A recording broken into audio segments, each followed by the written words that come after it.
the overall. Oh my goodness. I think this is the overall. All these fell. Let's see. Oh, beautiful. All right, I'm gonna take both of these, and I'm gonna stop shuffling because these want to fly today. All right, and we picked this deck.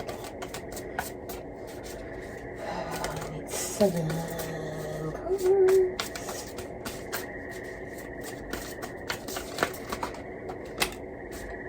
That was Sunday. That was Monday, Tuesday, Wednesday.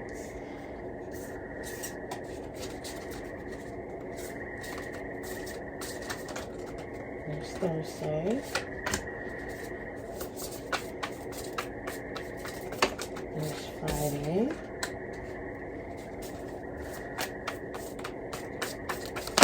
And there's Saturday. All right. We are ready to go.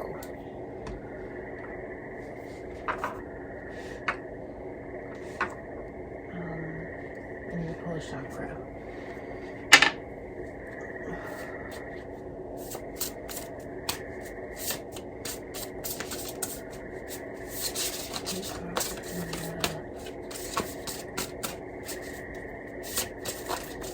Now we're in the ajna. Okay, there we go. Was the Rose's Kiss. I feel like I got this one recently. I did. I definitely got the Rose's Kiss recently. Not too long ago. So I made a crass joke about it. Okay.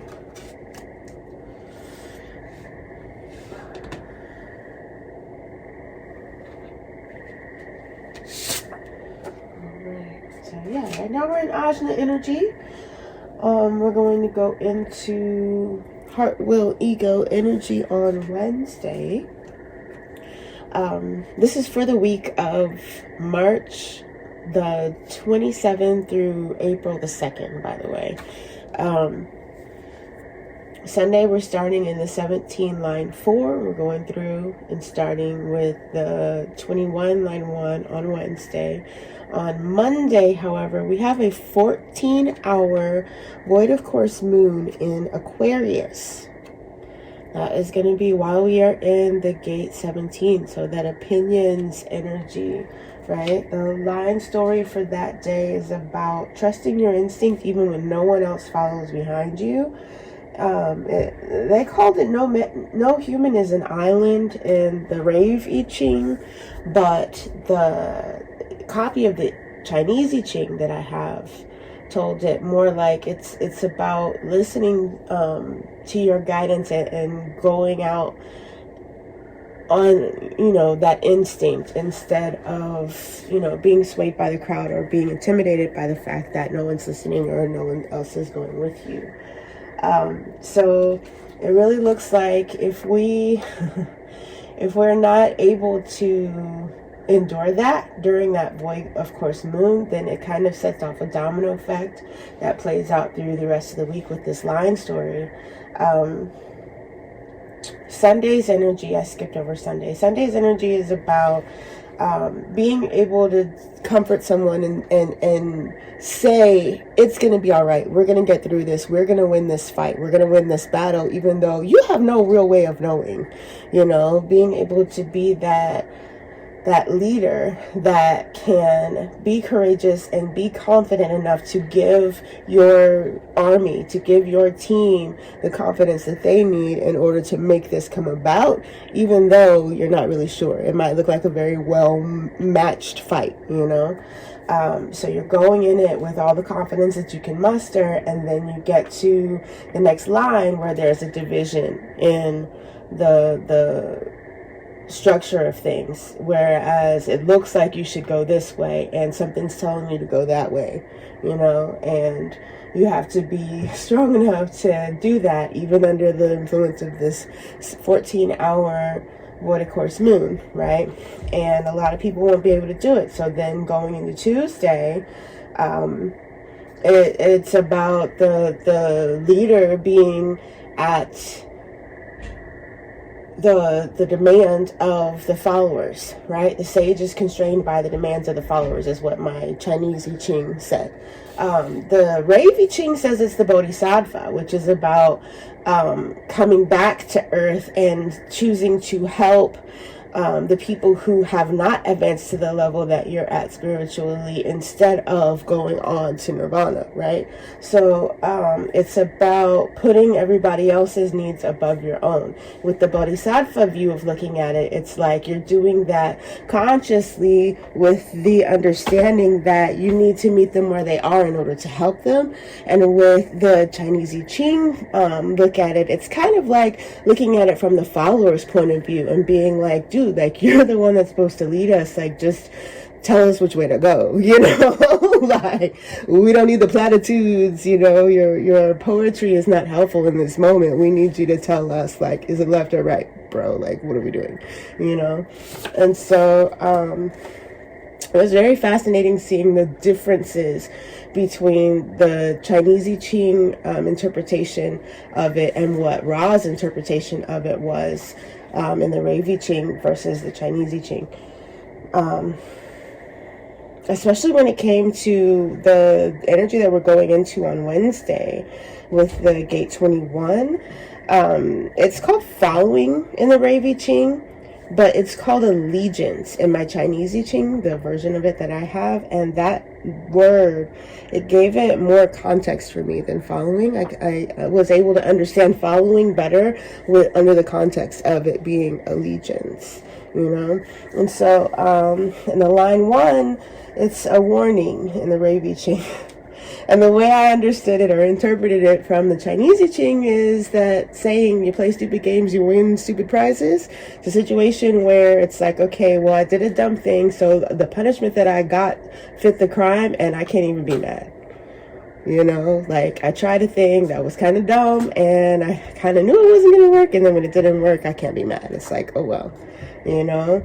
But the energy on Thursday, however, is the opposite, where you're getting consequences that don't fit what you put in. You're feeling like the odds are stacked against you, right? So this is that domino effect that I was talking about. Something is spiraling, something is coming apart.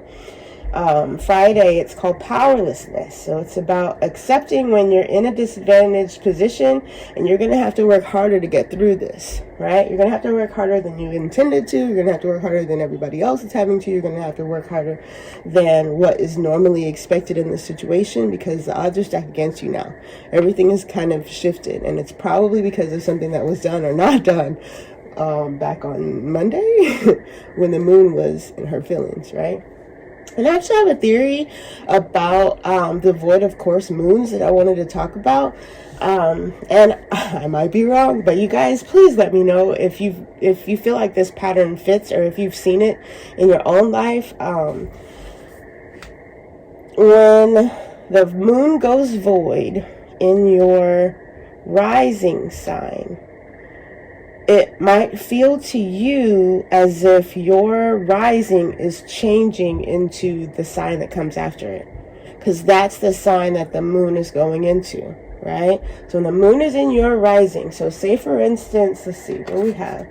We have it in Aquarius. So if you're in Aquarius rising, pay attention to if it feels like you feel like suddenly somebody changed your rising to Pisces for 14 hours.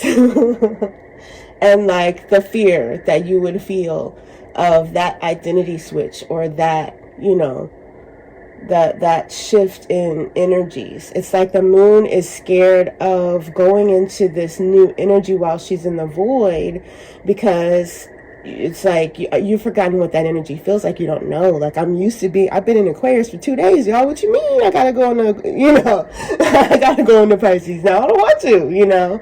And so I feel like that's kind of how that energy plays out, a pattern that I've seen and experienced. And I'm kind of curious if it, is collective or if it's just a me thing or, so you guys pay attention and let me know. Anyway, so for the Sunday card, tomorrow Sunday, we've got 10 of Wands. All right. I feel like that's very fitting. It's going to be all right. We got a long road ahead of us, but we've been doing pretty good. It's just a struggle, right? Ooh, 7 of Swords for Monday in reverse. All right. So this is that day when something is going to go off kilter. It's like maybe somebody else did something and tried to hide it from you, but you have a feeling about the thing and no evidence. And it's like, okay, so if I, make this choice and I'm over here when everybody finds out that this person lied, I'm going to be all right. But if I make this choice and I'm way over here and it turns out that this person didn't lie, then I'm going to look like I'm out of line or I did something weird. And it's taking that risk and saying, I have a feeling that this person, like they didn't do the work that they said that they were going to do. So if I do it, and I build this whole plan over here, I'm not going to look like a crazy doomsday prepper when they find out that this other person didn't do anything. They're just going to be glad that I did this, that kind of thing. Anyway, moving on to Tuesday. Ooh, Queen of Cups in the reverse. Now that's interesting under the context of the Bodhisattva. Queen of Cups in the reverse.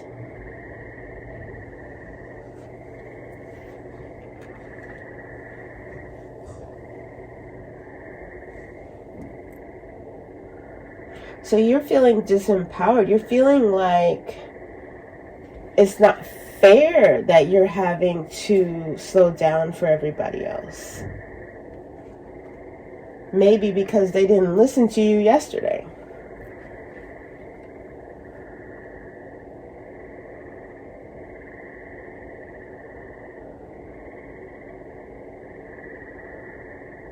It's like, why should I have to sit in the leaky tent, when I built this whole, I built a whole camp. And now I have to give up my camp for all these people that didn't prepare because they were too busy listening to, this lying person.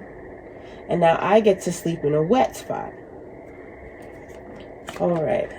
So then we get Wednesday, the Knight of Wands.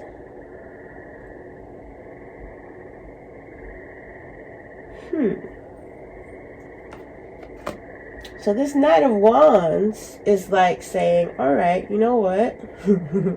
That's how y'all want to treat me? That's how y'all see me? All right, well, guess what? I'm gonna run off and do a stupid thing. Right? It's a reaction. And you're not really taking into account anything that might come after that. And I'm looking at this overall card of the root girl, the disowned self. It's an inner child that is making this decision this day. Look at that. This card is the same color. 2 different decks. Same exact color. Colors. That's the same energy.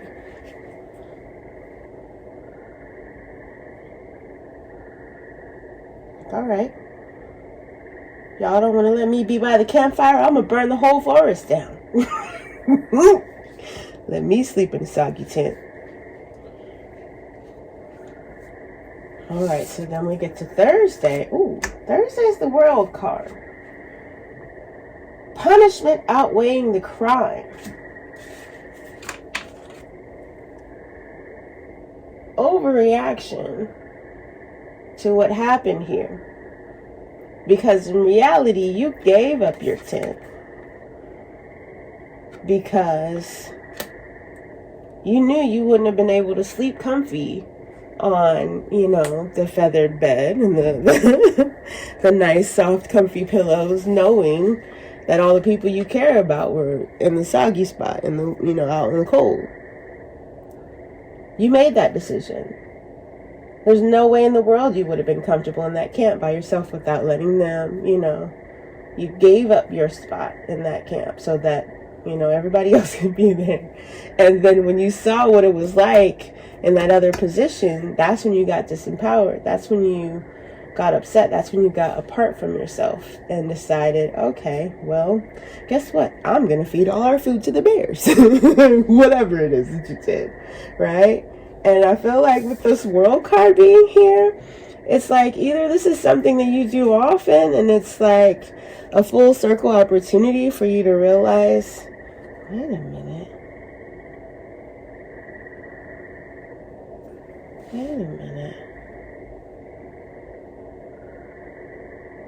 This is like getting carried away.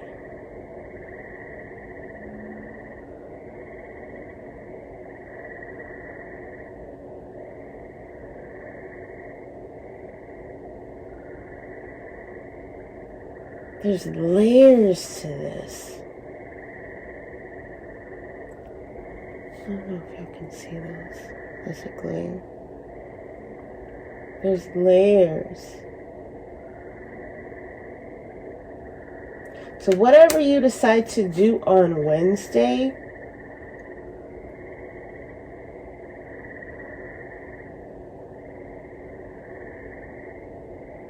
there's something in that energy, something in that pattern that could actually be the key that releases you from a prison you've been in for a long time.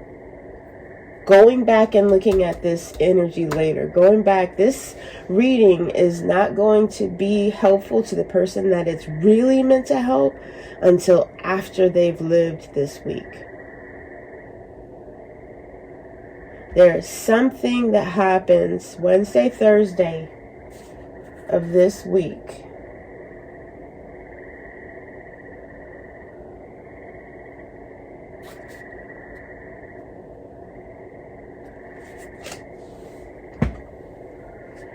And I feel like you think you get it on Friday, but you really don't. Let's see. The Friday card. Ooh.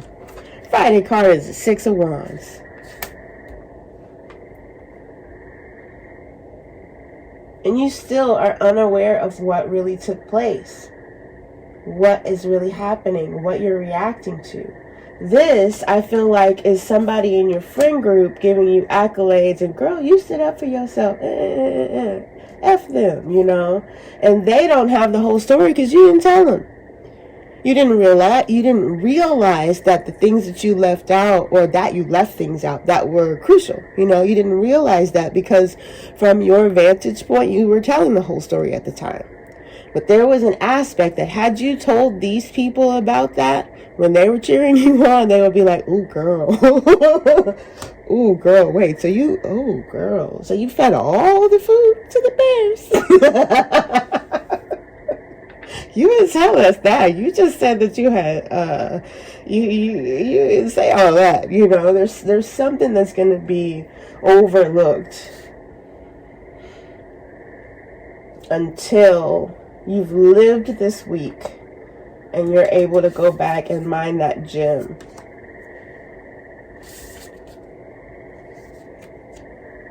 And then Saturday is the Nine of Cups. Maybe Saturday is when you realize. I don't know, though. I have a feeling that it's not. Saturday, the energy was about building your strategy, using the idea of the worst case scenario in order to gain a confidence to let yourself keep going, right?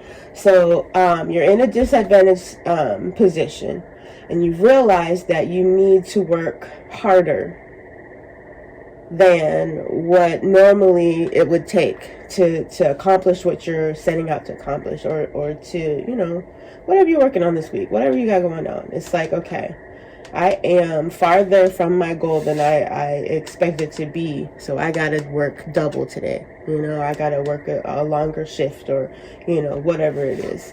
And by Saturday, you realize, okay, worst case scenario, my check's gonna look crazy because of that day, or, you know, whatever it is. You're ready to use the worst possible outcome and make a plan for what will I do if that happens. And then once you make that plan, that gives you that peace that, okay, even if the worst happens, I'ma still be all right. So now I can go forward, you know. But what is really, really out of place for me is this Six of Wands. It's the Six of Wands. And I feel like it is...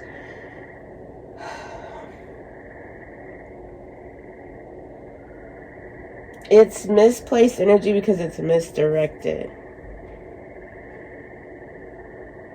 And it's not even intentional. There's something that you can't recognize right now. You just out here on one foot and have become very, very agile and strong in that one foot in order to keep that balance going. But at some point, this other foot is going to have to come down. The other half of you, the other side of you, you know, I don't want to say polarizing, but the other aspect that has been suspended in, you know, midair for a while now, it's coming out.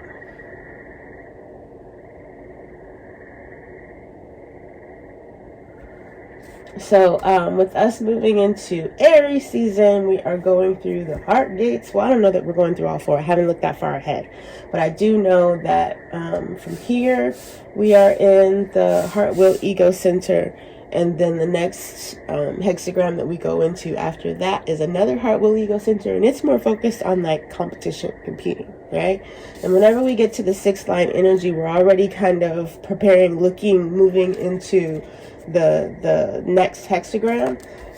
And so that, you know, in any other situation is what that energy would be directed toward. All of these energies have a tint of control in them.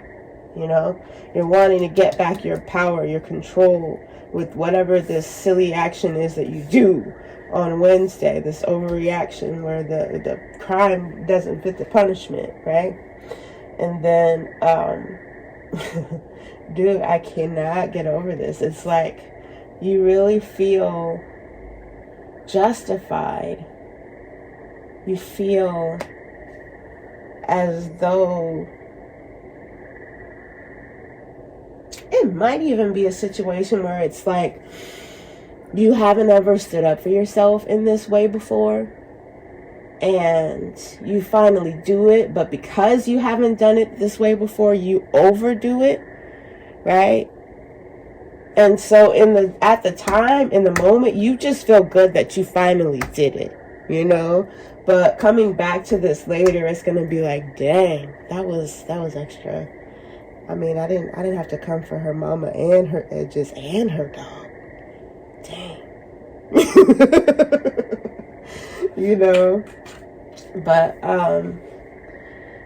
yeah, I feel like there's a lot that could be learned from this week. It looks like very personal energy. And I guess that would make sense. We're in Aries season. You know, we're tending to be a little bit more self-focused on how we are to the world and how, you know, who we are in the world. But I feel like, yeah, it's like redefining kind of energy.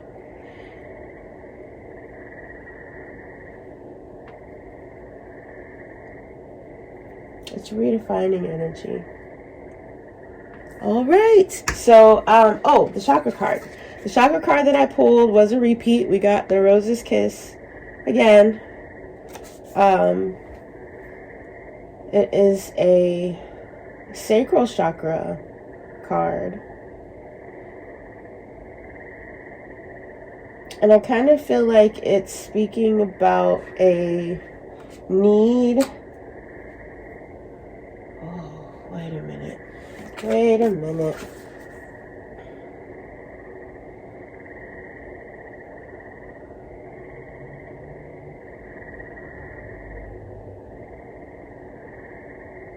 It's a need to feed your creative side.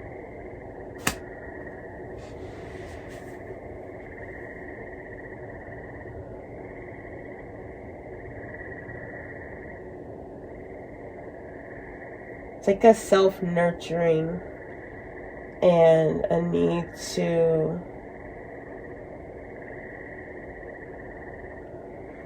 I don't know, man. I honestly, like, it's very strange, but I feel like none of this is going to make sense until after this week. I see 3 9s.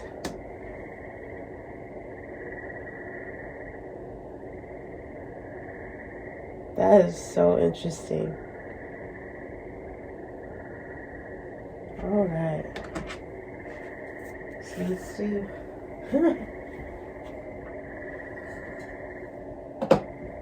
We'll do your sound healing, and then I will let you go.